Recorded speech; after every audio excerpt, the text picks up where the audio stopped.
कहते हैं कि सृष्टि का आधार प्रेम है और प्रेम का सर्वोच्च रूप है मां का त्याग। पर क्या हो जब मां के प्रेम को ईश्वर की शक्ति और मानवीय दुर्बलता के बीच चुनना पड़े।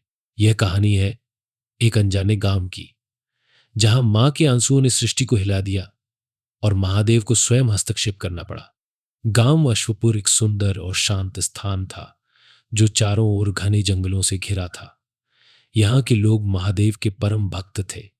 गांव के केंद्र में स्थित आनंदेश्वर महादेव का मंदिर उनकी आस्था का प्रतीक था।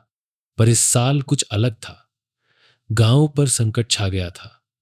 बारिश ने खेतों को बर्बाद कर दिया और जंगल से निकलकर राक्षसी जानवर गांव वालों पर हमला करने लगे। गांव के हाशी ने चेतावनी दी, यह संकट कर्मना शिला के अपवित्र होने का संकेत है। जब तक इसे शुद्ध नहीं किया जाएगा, गांव पर विपत्ति बनी रहेगी। कर्मना शिला एक प्राचीन पत्थर था, जिसे महादेव ने स्वयं स्थल स्थापित किया था। इस पर लिखा था, जो भी इस शिला को शुद्ध करेगा, उसे अपने सबसे प्रिय सप्रिय संबंध का बलिदान देना होगा। गांव के लोग डर गए। कोई अपने प्रिय को खोने के लिए तैयार नहीं था। इसी बीच गांव की एक विधवा यशोदा ने आगे बढ़कर कहा, मैं इस कर्तव्य को निभाऊंगी। यशोदा की कहानी सबको पता थी। वह एक साधारण स्त्री थी, जिसने अपना जीवन अपने इकलौते बेटे अर्जुन के लिए समर्पित कर दिया था। अर्जुन उसकी दुनिया था। यशोदा को मालूम था कि यह यात्रा आसान नहीं होगी।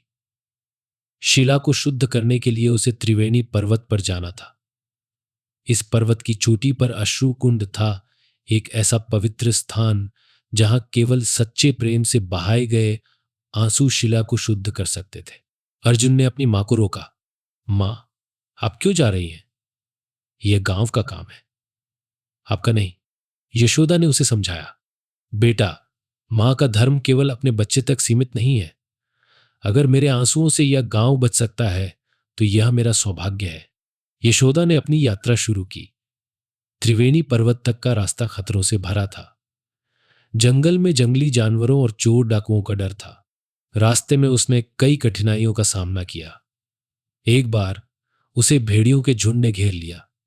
उसने अपने साहस और महादेव पर विश्वास से खुद को बचाया। जैसे ही यशोदा पर्वत के पास पहुंची, एक साधु उसके सामने प्रकट हुआ। कौन हो तुम और यहां क्यों आई हो? यशोदा ने अपनी मंशा बताई। साधु ने उसे चेताया, तुम्हें बलिदान के लिए तैयार रहना होगा। क्या तुम ये समझती हो?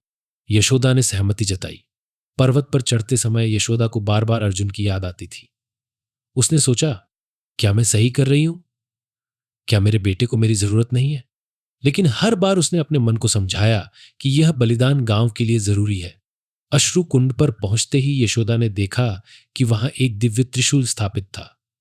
कुंड के पानी पर लिखा था, सच्चा प्रेम वही है जो त्याग के लिए तैयार हो।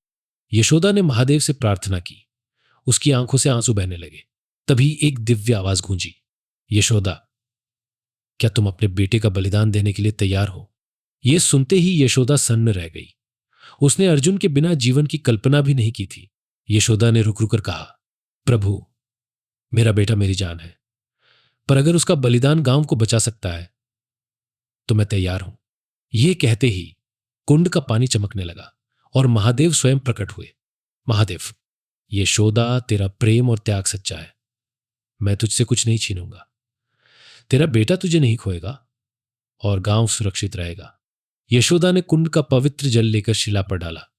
शिला शुद्ध हो गई और गांव पर से संकट टल गया। गांव वालों ने यशोदा को प्रणाम किया। यह कहानी केवल बलिदान की नहीं, बल्कि सच्चे प्रेम और साहस की भी थी। यशोदा ने दिखाया कि सच्चा प्रेम वही है जो अपनी सीमाओं से परे जाकर दूसरों के लिए कुछ करे। प्रेम, त्याग और विश्वास से बड़ा कोई धर्म नहीं। पृष्ठभूमि में शिव के आशीर्वाद के साथ कहानी समाप्त होती है।